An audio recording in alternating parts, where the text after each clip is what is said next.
Beberapa hari yang lalu aku ngepost teori-teori A Song of Ice and Fire di buku yang aku suka.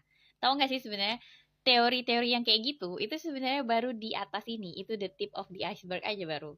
Tapi banyak banget teori yang lebih dark dan ceritanya lebih disturbing. Dan sebenarnya itu berpotensi beneran terjadi gitu karena evidence-nya ada. Itu tuh posisinya di sini. Nah, di antara semua ini yang paling disturbing sebenarnya yang Euron sih, yang ini. Nah, jadi teorinya itu Euron adalah the Dusky Woman. Maksudnya kenapa? Apakah dia orang yang sama? Tidak. Jadi si Euron ini dia itu katanya bisa skin changing dan skin changingnya itu kayak keahliannya tuh udah kayak setara orang yang ahli banget gitu. Nah, jadi Euron di buku itu dia punya kebiasaan yang sangat disturbing dan dia itu suka grape. Grape siapa? Grape adiknya sendiri. Grape adiknya sendiri. Jadi si Euron ini ketika dia remaja, dia itu grape adiknya sendiri dan adiknya itu masih kecil. Masih kecil. Kemarin aku pernah bilang ya, nggak ada yang lebih besar dosanya daripada si Euron Greyjoy ini. Iya itu dia. Itu aku nggak bisa, ini nggak bisa ditoleransi lagi. Segila apa sih George R. R. Martin menciptakan karakter seperti ini gitu. Makanya aku bilang kayaknya main villainnya sebenarnya dia gitu. Bukan Night King, nggak ada. White Walker tuh sebenarnya cuman entitas gaib aja yang ada gitu. Sebenarnya musuh utamanya nggak dia. Ini nih. Pokoknya dia orang sakit. Nah, kita balik lagi ke teori tadi ya. Euron sama dengan The Dusky Woman. Sekarang masalahnya ya bukan dia bisa atau nggak bisa melakukan skin changing ke dalam badannya Dusky Woman, tapi pertanyaannya adalah kenapa? Nah, sekarang The Dusky Woman itu lagi sama Victarion. Dia di kapal bersama Victarion menuju ke Meereen. Pokoknya dia mau ketemu sama Daenerys.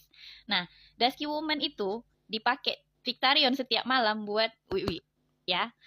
Nah, si Euron ini kan suka grab adiknya. Nah, jadi dia itu bisa jadi sneaky jiwanya ke dalam Dusky Woman buat grab adiknya. Biar bisa itu sama adiknya. Is sakit pokoknya. Aduh, aduh. Aku awalnya kayak nggak mungkin lah. Tapi buktinya ada karena dia mengaku si Euron Greyjoy ini mengaku kalau dia itu pernah grab adiknya. Waktu kecil lagi, waktu kecil.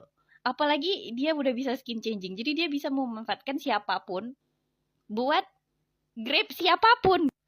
Ya, kayak gitulah. Bayangin kalau beneran ditulis adegannya kayak begitu, terus kita kayak bacanya kayak gimana. Nah, kadang-kadang tuh orang yang nggak baca buku itu meng-underestimate betapa darknya dunia A Song of Ice and Fire ini.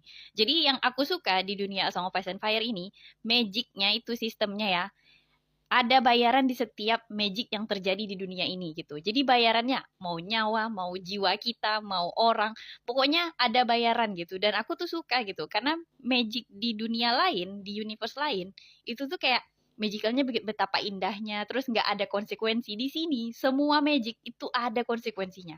Konsekuensinya ya kalau nggak gila, kalau nggak korbannya orang lain, kalau nggak ya istilahnya kayak ada aja korbannya gitu. Ada bayaran di setiap magic yang ada di sini. Nah, by the way itu opini aku. Menurut kalian apa teori tergelap A Song of Ice and Fire yang kalian suka, yang kalian tahu? Ayo.